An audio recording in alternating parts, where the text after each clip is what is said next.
என் பேர் சின்னசாமி. நன்றி, வணக்கம். சின்னசாமி, இன்றைக்கு போன வரையா? இல்லை முருகா, நீ போயிட்டு வா. ஏன்? இல்லை, நீங்கள் படித்தவங்க அந்த இடத்துல போனால் உங்களுக்கு மரியாதை இருக்கும். ஆனால் நான் படிக்கலை, அந்த இடத்துல வந்தால் எனக்கு மரியாதை இல்லை. நிச்சயமாக சொல்கிறேன். ப்ளீஸ் நீ போயிடும். சின்னசாமி, உன்னை விட்டு நான் எப்போனா போய்க்கிறேன்னா பார்த்துக்கிறியா? நான் படித்தேன், டிகிரி முடிச்சிட்டேன். முடிச்சுட்டு வேலைக்கு லோன்னு அலைஞ்சேன். ஆனால் 2 வருஷம் இல்லை, இன்றைக்கி தான் தோண்டி தொழுகி என்னை கூப்பிட்றாங்க. ப்ளீஸ் சின்னசாமி, தயவு செய்து வா. இல்லை முருகா, நான் சொல்கிறது கேளு. படித்தவங்களாம் இருப்பீங்க, நான் படிக்கலை. நான் வந்த அந்த இடத்துல ஒரு அவமானம் மாரி இருக்கு. நாயா, படிக்காத உலகத்தில் வாயிலையா? எத்தனையோ கோடி பேர் படிக்கலை, எத்தனையோ கோடி பேர் படிச்சுக்கிறாங்க. ஏன் நீ படிக்கிறது? யார் மானா நான் சொன்னாங்க? எப்படியே படிப்பேன்? எப்படி படிப்பேன்? நாங்கள் பிறந்ததே ஐயா, எங்களை பெற்று வளர்த்து ஆளாக்கி கதை சேர்க்கறதுக்கு அந்த கடவுளை கூட தெரியலையா? படைச்சிட்டான் கடவுள், வளர்க்க முடியல. புள்ள பெற்றுட்டாங்க, வளர்க்க முடியலையா? நாங்கள் எப்படி வாங்கன்னு தெரியுமாயா? உடம்புல ஊத்துற தண்ணியை உள்ளுக்கு ஊத்துன்னு வாங்கியா? என்னையாகுது? பிறந்தது ஏழை தான். அந்த ஊராவது ஒரு நல்ல ஊரா இருக்கலாமா? ஒரு கோயில வாங்கியா? காட்டுல மிருகத்துக்கு கூட வாங்கியா? காட்டுல மிருகம் எங்கேயா வாழும்? காட்டுல தான் வாழும். கரடி, சிங்கம், புலி எல்லாம் காட்டுல தான் வாழும். அதே போல நாங்க காட்டுல வாங்கியா? எப்படியா படிக்க முடியும்? எங்க ஊர்ல 5ஆம் கிளாஸ் வரைக்கும் தான் பள்ளி, 6ஆம் கிளாஸ்னா கிராமம். ஒரு சைக்கிள் எடுத்து கொடுக்குறது எங்க அப்பாவுக்கு தகுதிக்குதா? இல்ல சைக்கிள் தான் எடுக்க முடியுமா? ஒரு மின்சாரம் இல்ல, ரோட்டு வசதி இல்ல, பஸ் வசதி இல்ல,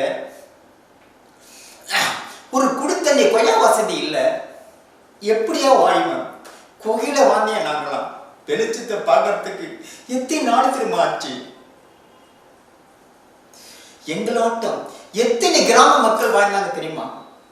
பல கோடி மக்கள் மழையிலும் குண்டிலையும் வாழ்ந்து படிப்பறிவு தெரியாத கண்ணை மல்ல தூக்கிக்கின்னு இன்னைக்கு வேதனைப்படுறாங்க.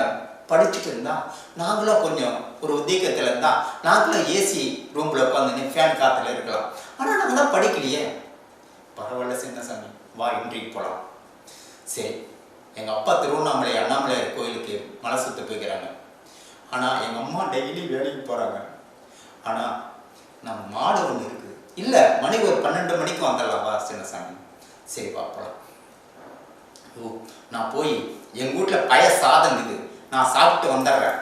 கொஞ்ச நேரம் ஒன்றும் இல்லை, ஒரு இட்லி 2 ரூபா, ஒரு ஆளுக்கு 5 இட்லி சாப்பிட்டா போதும். வா போலான்னு அப்படியே 2 பேரும் வண்டியில போனோம். போயிட்டே இருக்கும்போதே டிராஃபிக் போலீஸ் கை காட்டினாங்க. கைனா லைசன்ஸ் எல்லாம் இருக்குது. அப்படியே கை காட்டி தம்பி நெல்லுக்கு போனோம். நின்னோம். லைசன்ஸ் எடுத்து கொடுத்தாரு. கொடுத்துட்டார். ஹெலிமெட்ரி இல்லை. அவரைத்தான் மறுத்து 500 ரூபாய் தந்தார். அந்த 500 ரூபாய் தந்ததுமா டிராஃபிக் போலீஸ் மடங்கிச்சு. நாங்களும் முடிஞ்ச அளவுக்கு ட்ரை பண்ணோம். சார், நாங்கள் காலிலேருந்தே பட்டினதாங்கிறோம். ஆனால் இவருக்கு என்னன்னா காவல்துறை போலீஸ் ஆகும்னு இவருக்கு நிச்சயம். அதுக்குதான் இவர் படிச்சுக்கிறாரு. தயவு செய்து கொஞ்சம் விடுங்க சார் ப்ளீஸ். எங்கள் வீட்டில் 4 ஹெலிமெட்ரு இருக்குது, 40 ஹெலிமெட்ரு கூட இருக்கும் வீட்டில். ஆனால் நீங்கள் ஏன் ஹெலிமெட்ரு போட்டுன்னு வரல? தப்பு தான் சார் ப்ளீஸ். ஆனால் எங்களை கொஞ்சம் சோதிச்சுப்பார். முடிஞ்ச 500 ரூபாய் கொடுத்தா கூட, இல்லாட்டா ஐயா வராரு போ, வண்டி எடுத்து விட்டு ஆஃபீஸ் எடுத்துக்கணும். என்ன பண்ணுறது? ஐயா 400 ரூபாய் தரோம், 100 ரூபாய் மட்டும் கொடு, எங்களுக்கு பசி தலை தலை தலை சுத்துது, ஒரே பைசா கூட தர மாட்டாங்க. 500 ரூபாய் கொடுத்துட்டு சைன் பண்ணிட்டு வண்டி விட்டாங்க. வண்டி விட்டாங்களா? எங்க ஊர் பொண்ணு என்ன பண்ணுச்சு, துளசி பேரு அது 2ல வண்டியில் வருது. வண்டியில் வந்துதான் அதே போலீஸ் தான்ங்கிறாரு. அது வந்ததை சிரிச்சு பாய் நிச்சு, நீ போம்மான்ட்டாங்க. நாங்கள் அதை தாண்டி கொஞ்சம் தூரம் போய் வண்டி ரிப்பேர் ஆயிடுச்சு. அங்கே இருக்கிறோம். இந்த பார்த்து இந்த பாப்பா வந்துச்சு, துளசி இன்னும் டிராஃபிக் போலீஸ் பிடிக்கல, அவங்க ஹெலிமெட்ரு இல்லையா? நான் பாயின்னு சிரிச்சேன். அதான் சரியா போச்சு, நீ போம்மான்னு சொல்லிட்டாரு. எப்படி இருக்குது வித்தியா சொல்லிட்டு நினச்சுங்க. துளசி காசு தான் ஒரு 100 ரூபாய் கொடுக்க முடியுமா? ஏன்னா சிச்சாண்ணா உன்கிட்ட கொடுத்தா நீ வாங்க முடியாதுண்ணா. நீ எப்படி கொடுக்க முடியும்? 100 ரூபாய் நீ வாங்குறன்னு வச்சுக்க, 100 ரூபாய் கொடுக்க உங்களுக்கு தகுதிக்குதா? இல்லைம்மா, என்னால் முடியாதும்மா. முருகன் கேட்கட்டும், நான் கொடுக்குறேன். தங்கச்சி ஒரு 100 ரூபாய் கொடுப்பான்னு முருகன் கேட்டவள். சரி 100 ரூபான்னு கொடுத்துருச்சு. கொடுத்ததான் அப்படியே வண்டி சீவ் பண்ணி நான் அங்கே கொஞ்சம் ஸ்பீடியாக போனதான் அங்கே ஒரு பொட்டி கடையில் போய் டிஃபன் பண்ணோம். துளசி வந்துச்சு. நம்ம துளசி சாப்பிட்றியம்மா? இல்லை, கீர்த்தனா வரேன்னா அவன் வந்த பார்த்து நாங்கள் சாப்பிட்டு வரோம், நீங்கள் போங்கன்னுச்சு. நாங்கள் போனோம். அதான் 100 ரூபாய் இருக்குதே, ஒரு ஆளுக்கு 2 ரூபா ஒரு இட்லி, ஒரு ஆளுக்கு 5 இட்லி சாப்பிட்டு அப்படியே நேராக இன்ட்ரிக்கு போனோம். இன்ட்ரிக்கு போனதான் 3வது டோக்கன் முருகனுக்கு. 3, 4, 5, 6, 7, 8, 9, 10, 11 துளசி, 12 கீர்த்தனா, 13 ஜென்ஸு, 14 பேர் இன்றைக்கு சாரியாக உட்காந்துட்டாங்க. நான் தான் படிக்கலையே, நான் போய் ஒரு ஓரமாக உட்காந்தேன், இவங்க படித்தவங்களாம் ஒரு ஓரமாக உட்காந்தாங்க. உட்காந்துட்டு மேனேஜரு 12:40 வந்தார். ஃபிஏன்னு கூப்பிட்டதும் எத்தனை பேர் இருக்கிறாங்க கரெக்டாக என்னன்னு 14 பேர். ஜென்ஸு 12 பேர், லேடிஸு 2 பேர், ஜென்ஸு 12 பேர். நான் சரி அந்த லேடிஸ் மட்டும் 2 பேரை கூப்பிட்டு பண்ணாங்க. கீர்த்தனா துளசி சார் கூப்பிட்றாங்க. போனாங்க. இவங்க என்ன பேசுறாங்கன்னு தெரியல. அவங்க 2 பேருக்கு வேலை நீங்களாம் கூப்பிட்டு போப்பான்ட்டு. சார் நான் வந்தேண்ணா போய் பாருங்க, போங்க வெளியில் போங்க, போய் ஏன்னா வெளியில் வேலை பார்க்குறேன்னு அப்படியே நேராக விட்டோம். அவர் என்ன பண்ணாரு, அவங்க பாட்டு விட்டு கிளம்பிட்டாரு. முருகன் சின்னசாமி வரையண்ணா, இல்லை முருகா நீ போயிட்டு வா, நீ போய் எல்லாரும் சந்தோஷமாக பார்த்துட்டு வா, எனக்கு வீட்டில் கொஞ்சம் வேலை இருக்குதுன்னு சொல்லிட்டு நேராக வந்தான் பஸ் ஸ்டாண்டு. பஸ் ஸ்டாண்டு வந்ததும் ஒரு 4 பேர் பெரியவர், 4 ஆழா, அவங்க கூட ஒரு பேரை, ஒரு சின்ன குட்டி பையன். அவங்க 1 மணி நேரம் இருந்துக்கிறாங்க பஸ் ஸ்டாண்டாண்ட. பஸ் எந்த பஸ்ஸுமே நிறுத்தலை. நானும் போனேன். நானும் போய் நின்று பார்த்து அவங்களை கேட்டேன், ஐயா நீ வந்து எம்மா நேரம் 1 மணி நேரம் ஆகுது, ஒரு பஸ் கூட நிறுத்தப்படுகிறாங்க, உனக்கு காலியாக தான் போகுதுன்னாங்க. நானும் போனேன். என் கூட பார்த்தோம் பஸ் நிறுத்தலை.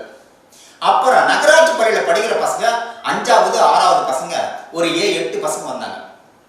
கும்பலாக நின்னாங்க. எங்களை பார்த்தாலும் வயசானானுங்க, இதுகளை பார்த்தாலும் பொடி பசங்க. நிறுத்தலாம், பஸ்ஸே நிறுத்த மாட்டேங்கிறான். என்னடா அதுன்னு கேட்டா பஸ்ஸை நிறுத்த மாட்டாங்க. நம்மளை பார்த்தாங்க. ஒரு பாப்பா என்ன பண்ணிச்சு, 5ஆம் கிளாஸ் 6ஆம் கிளாஸ் படிக்கிற பசங்க பாப்பா என்ன பண்ணி பரீட்சை நேரத்தில் அதை ஆரம்பிச்சிருச்சு.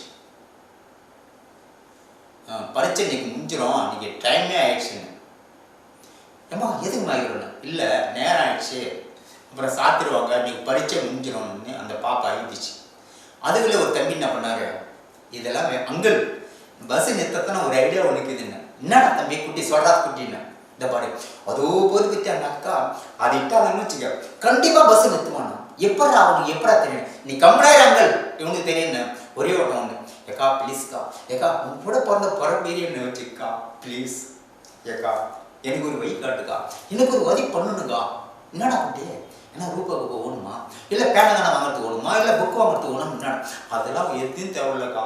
ஆனால் அந்த பாவி பஸ்காரன் நிறுத்தவே மாட்டேங்கிறாங்க.